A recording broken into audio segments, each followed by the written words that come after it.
Imagine this, right? You've just been fired, and you believe with absolutely every fiber of your being that it was a completely unfair, targeted dismissal. So, you decide to fight back. You take it to the authorities, and you are fully ready to clear your name. But then, the spotlight suddenly turns on you. A tiny white lie you told years ago on your resume, maybe a fabricated date, a padded title, or a phantom degree, suddenly surfaces. And in an instant, you aren't just fighting for your job anymore. Your entire credibility is put on trial. Welcome to this explainer, where we're going to be looking into the dramatic, kind of true crime-style realities of what actually happens when a secret history of dishonesty collides head-on with workplace law. Okay, let's dive into this docket of mysteries and case files we are about to unravel today. We'll start with workplace rights and disputes, then open case file, the embellishing recruiter, followed by case file, the fake nurse. After that, we'll look at the cost of dishonesty and wrap up with how AWDR can help. Section 1. Workplace Rights and Disputes. So fundamentally, your workplace is supposed to be a safe, fair, and professional environment. But look, we all know disputes inevitably happen. When they do, everyday Australian workers actually have legal avenues to fight back. According to the Australian Workplace Discrimination Representatives, there are two primary concepts you really need to understand here. The first is unfair dismissal. This is simply when an employee is let go in an unjust manner or without a valid reason. The second is what's called a general protections claim. This happens when you face adverse action, like getting fired, specifically because you exercised a workplace right. A really classic example of this is being terminated just because you made a formal bullying complaint against your manager. These are absolutely powerful protections, and they're designed to keep employers accountable. But I want you to think about something for a second. We have these strong protections, sure, but what happens to a valid workplace claim when the employee making it, well, has a secret history of dishonesty? If you've lied just to get into the building, do you still have a leg to stand on when you're pushed out? Let's take a look at the evidence. Section 2. Case File, the Embellishing Recruiter. Let's look at the sequence of events in this 2026 Federal Circuit and Family Court case, Treffry versus Bluescope Steel. Well, Treffry started as a talent acquisition partner in June 2024. Almost immediately, his manager noticed some pretty serious issues. He claimed he had a really bad memory and struggled with his computer. By week 2, performance concerns are formally raised because he literally wasn't actioning urgent hiring requests. Fast forward to September, and he's pulled into a management meeting about his persistent errors, where they decide he shouldn't pass probation. Just 5 days later, suddenly, out of nowhere, Treffry lodges a formal bullying complaint. By November, he's dismissed. And this brilliantly illustrates the timeline that became the ultimate battleground in court. The employer had a highly documented history of performance issues well before any complaint was ever made. This whole situation led to a massive showdown and a $50,000 general protections claim, and the competing narratives were wild, especially the tension between Treffry and his manager Kim Mitchell. The employee claimed, "I was fired for making a bullying complaint. This is adverse action." He even alleged the criticism caused a nervous breakdown, but the employer's defense was crystal clear.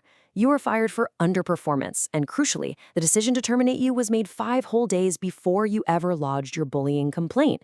It's your classic he said, she said workplace dispute, right? But here is the twist that absolutely destroyed the employee's case. Honestly, the past always catches up with you. During the proceedings, Bluescope Steel revealed Treffry's hidden history. Back in 2013, in a completely separate unfair dismissal claim, the Fair Work Commission found that he had openly lied to a former employer, claiming he damaged his passport falling while hiking in China just to explain why he didn't return to work. Furthermore, under immense pressure in court, Treffry admitted to embellishing his CV, literally extending the dates of previous jobs to conceal gaps of unemployment. The court ultimately determined he was using his bullying complaints simply to muddy the waters and deflect from his own terrible performance. And because of these lies, the Federal Circuit and Family Court laid down this scathing assessment, stating the employee's evidence should be treated with a considerable degree of skepticism. You see, when you have a documented history of CV fraud and lying to employers, you become an entirely unreliable witness in the eyes of the law. His $50,000 claim? Completely thrown out. No way was he winning that. Section 3. Case File, the Fake Nurse. Okay, If you thought fudging some dates on a resume was bad, wait until you hear this one. To understand the case of McLennan versus NSW SES, we have to start with a truly shocking background fact. In 2019, Scott McLennan was convicted and fined $15,000 in Western Australia for posing as a registered nurse. He was managing a cosmetic clinic and was actually administering Botox and chemical peels to patients without any license whatsoever, lying to his employer that he'd been in the industry for decades. So, how on earth does a convicted fraudster end up becoming a deputy zone commander for the State Emergency Service just a few years later? Well, the answer is an incredibly fabricated resume. Between 2022 and 2023, McLennan successfully applied for 3 different promotions at the NSWSES. Look at what he claimed on his CV versus reality. He claimed he had an MBA in management from Monash University from 2005. The reality, he only ever enrolled in some undergraduate psychology and marketing units and actually failed 2 of them. He also claimed he had a Bachelor of Nursing from the University of Sydney from 1998. The reality? Entirely made up, out of thin air. He even signed a formal declaration stating his qualifications were genuine.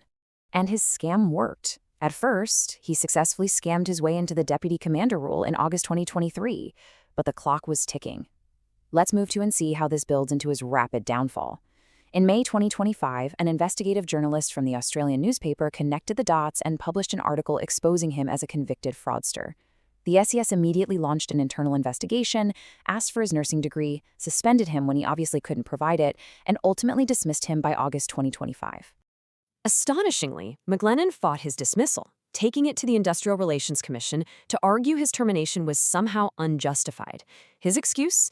He claimed it wasn't dishonesty, just careless CV drafting and a memory lapse. He even tried to argue that because he listed these fake degrees under the heading education instead of qualifications, he technically wasn't claiming he finished them. Right? Sure. The SES fired back with the undeniable truth. This was a deliberate, calculated misrepresentation designed to fraudulently stand out from other candidates. The commission didn't just reject his appeal, they delivered a massive verbal smackdown. They described his arguments as inherently implausible, internally inconsistent, self-serving, and disingenuous. The commissioner noted that had he made an isolated mistake and just confessed, it might have been salvageable. But doubling down on absurd lies, that guaranteed his termination was entirely justifiable. Section 4. The cost of dishonesty. You know, these aren't just isolated stories. It begs a very relatable question. We've all looked at our resumes and maybe felt that tiny temptation to tweak a date just to cover a gap or elevate a job title to sound a bit more impressive. So, can't companies actually find out if you lied on your resume? The answer is an absolute yes, and the risk of discovery never truly goes away. Companies have multiple mechanisms at their disposal. They use routine reference checks and verify qualifications directly with universities. They run criminal history checks. But perhaps most dangerously for the dishonest employee, lies can surface years later during completely unrelated disputes, routine workplace investigations, or, as we saw with the fake nurse, sudden media exposure. A lie is basically a ticking time bomb embedded in your career. So, the crucial point is this. CV fraud doesn't just get you fired. It fundamentally destroys your legal credibility to fight back. If you are ever genuinely targeted by a toxic HR manager or face real workplace bullying, but you have a proven history of lying on your resume, courts will look at you with deep skepticism. You simply cannot successfully claim unfair dismissal or adverse action if you are a proven liar. Ultimately, your integrity is your strongest legal asset. Section 5. How AWODR can help. Now, if you are an honest worker facing a genuinely unfair situation, you need experts in your corner who know exactly how to navigate this complex legal landscape. And that is exactly where the Australian workplace discrimination representatives come in. They aren't just sterile lawyers giving cold legal advice. They are specialist workplace relations and discrimination advocates. With over 30 years of deep experience, their core mission is driven by a really strong community agenda, standing by everyday Australian workers to help them find their voice and hold corporations accountable. They offer an incredibly accessible suite of services. For starters, they are literally available 24/7, and yes, you actually get a real human in Australia on the line when you call 1-800-333-666. They know cost is a major barrier for everyday people, so they offer no-win, no-fee options for unfair dismissal and sexual harassment claims. Having already supported over 16,000 clients, these specialist non-lawyer advocates step right in to level the playing field, providing expert strategy, negotiation, and representation before the Fair Work Commission. The core philosophy of AWADR is beautifully summarized in this powerful call to action. Don't suffer in silence. Stand up for yourself, your family, and the community. If you've been unfairly dismissed, forced out, or targeted, the quicker you get your claim in, the quicker they can formulate a strategy with real-life solutions. Well, we've covered a lot of ground today, from the fundamental rights you hold to the spectacular downfalls of those who tried to cheat the system. I want to leave you with this final provocative thought.